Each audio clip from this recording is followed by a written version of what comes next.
మాటకి తేనెకున్న రుచి ఉందంట. అంటే మనం మాట్లాడితే ఎదుటి వ్యక్తికి ఏం పుట్టాలంటే ఇష్టం, అసహ్యం పుట్టకూడదు. కొంతమంది మాట్లాడితే ఎలా ఉంటుందంటే డబ్బాలో రాళ్ళు వేసినట్టు ఉంటుంది. లోడ లోడ లోడ మాట్లాడతారు, చిరాకు వచ్చేస్తూ ఉంటుంది. గమనించాలి, లోడ లోడ లోడ లోడ మాట్లాడకూడదు. మాటలో పొదుపు ఉండాలి, మాటలో కుదురు ఉండాలి. మాట్లాడే 4 మాటలైనా మనసులోకి వెళ్ళేలాగా మాట్లాడాలి. 100 మాటలు మాట్లాడితే ఒక్క మాట కూడా మనసులోకి వెళ్ళకపోతే ఏంటి ఉపయోగం? ఇంపైన మాట తేనె పట్టు వంటిది. ఎప్పుడైనా తిన్నారా తేనె పట్టు? నోటికి మధురంగా ఉంటుంది. అంతేకాదు మనసుకు తేనె పట్టు ఉల్లాసాన్ని కలగజేస్తుంది. తేనె పట్టు తినకుండానే మాట కూడా మనిషికి ఉల్లాసాన్ని ఇస్తుంది. కొంతమంది మాట్లాడితే ఎలా ఉంటుందంటే చచ్చేవాడు కూడా లేచి కూర్చున్నట్టు ఉంటుంది. కొంతమంది వెళ్తారు పేషెంట్లు పలకరించడానికి, వెళ్ళి సుబ్బారావా ఏంట్రా ఇలాగ అయిపోయావా, అయ్యో నేను చూద్దామంటే 2 రోజుల్లో చచ్చిపోయేలాగా ఉన్నావురా అంటే 2 రోజుల్లో చచ్చిపోయేలాగా ఉన్నావురా అనేసరికి ఆడి గుండెలో బాంబు పెళ్ళినట్టు అనిపించి 2 రోజుల్లో అన్నవాడు 1 రోజులో చచ్చిపోతాడు. కొంతమంది మాటలు ఇలాగే ఉంటాయి.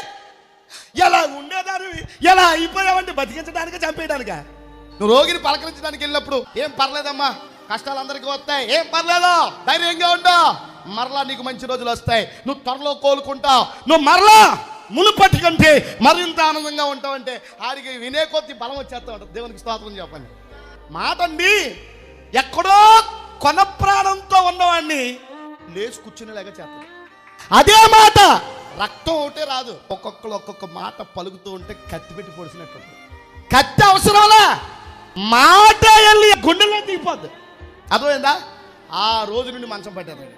కొంతమంది తొందరగా ఎందుకు చచ్చిపోతున్నారంటే మాటలే.